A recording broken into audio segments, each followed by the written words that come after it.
হরে কৃষ্ণ।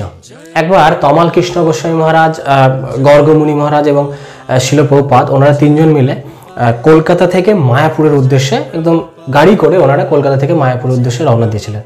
প্রভুপাদ বসেছিলেন পিছনের সিটে, আর তমাল কৃষ্ণ গোস্বামী মহারাজ আর গর্গমুনি গাড়িটা চালাচ্ছিলেন, আর তমাল কৃষ্ণ গোস্বামী মহারাজ বসেছিলেন গর্গমুনির ঠিক পাশে।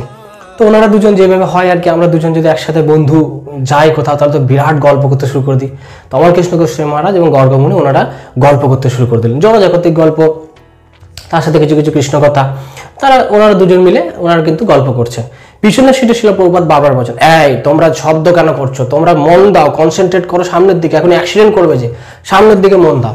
তখন কৃষ্ণ গোস্বামী মহারাজ প্রভুপাদের কথাটাকে নজরআন্দাজ করে উনি কিন্তু গল্প করতে শুরু করেছেন, এই হয়েছে এই করে গর্গমুনি হ্যাঁ ও করতে করতে করতে করতে একবার একটা গ্রামের পাশ থেকে যখন যাচ্ছে, হঠাৎ করে কি করলো, গর্গমুনি একটা চাষি সাইকেল নিয়ে পেরোচ্ছিল, এই মেদলে করে দিয়েছে দড়াম করে মেরে। চাষি একদম সাইকেল নিয়ে উল্টে পড়েছে, একদম ছেঁচারে, গা হাত পা সবকিছু ব্যাস। বাসে বাসে যে জেনারেলি যেটা হয় যে কাউকে যদি অ্যাক্সিডেন্ট করে দেয়, সাথে সাথে কিলবিল করে সমস্ত লোকেরা সেইখানে এসে উপস্থিত হয়। ব্যাস সমস্ত চাষিরা কোদাল খুন্তি মানে শাবল টাবল যা আছে, কাস্তে হাতুড়ি যা কিছু নিয়ে আগে মেরে ফেলবো করে গাড়িটাকে আঘাত করতে শুরু করে, টায়ারটাকে শাবল দিয়ে ফুটো করতে শুরু করে, মানে ওরা তাড়াতাড়ি নামো, তোমাদের কাছে আমরা মেরেই ফেলবো এরকম একটা। আমার কেসটা করছে, আমার খুব ভয় পেয়ে গেছে, এবার কি হবে। শিল প্রভুপাদ তখন কি করলেন, কাজটা নামালেন এবং বাইরের দিকে মুখটা বাড়িয়ে চাষিদেরকে ডাকলেন, এদিকে শোনো। তারপর শিল প্রভুপাদ মিনিট 10 মতো ওনাদের সাথে কিরকম কথোপকথন করলেন। তো আমাকে যেহেতু বাংলায় বলছিলেন, তো আমাকে গোস্বামী মহারাজ কিছু বুঝতে পারছিলেন না, তো বাংলায় 10 মিনিটের মতো কিছু কথোপকথন করার পর তমাল প্রভুপাদ তমাল কৃষ্ণ গোস্বামী মহারাজকে বললেন, ওদেরকে 5 টাকা দিয়ে দাও, দিয়ে গাড়িটা চালাও। তো তমাল কৃষ্ণ গোস্বামী মহারাজ 5 টাকা বের করে ওদেরকে দিয়ে দিলেন, ওরা সবাই সরে গেল, গাড়িটা আবার চলতে শুরু করলো। তারপরে তমাল কৃষ্ণ গোস্বামী মহারাজ বুঝতে পারলেন যে শিল প্রভুপাদের কতটা কনভিন্সিং পাওয়ার। একটু আগে যারা আমাদেরকে মারার জন্য উদ্যত হয়েছিল, শিল প্রভুপাদ মাত্র 10 মিনিট কথা বলে ওনারা একদম মুখে হাসি নিয়ে সরে গেল।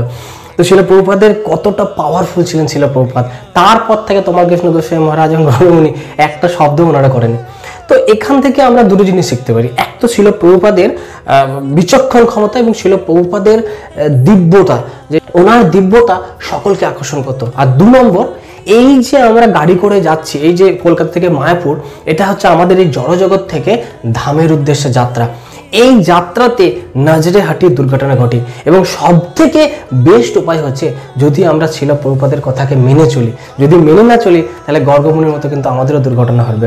আনুকূল্যে না কৃষ্ণানুশীলনং ভক্তির উত্তমা, সেই ভক্তি উত্তম যখন আমরা কোনো একজন শুদ্ধ ভক্ত, শিল প্রভুপাদ আমাদের গুরুবর্গদের মতোই শুদ্ধ ভক্তদের অনুকূলে আমরা যখন কৃষ্ণ ভক্তিকে অনুসরণ করব, তাহলেই কিন্তু বিপদ হওয়ার সম্ভাবনা থাকবে না। তাহলে কিন্তু বিপদ হওয়ার সম্ভাবনা প্রত্যেক পদে পদে রয়েছে। जगद्गुरु शिल प्रभुपाद की जय। हरे Krishna. Thank you for watching our video.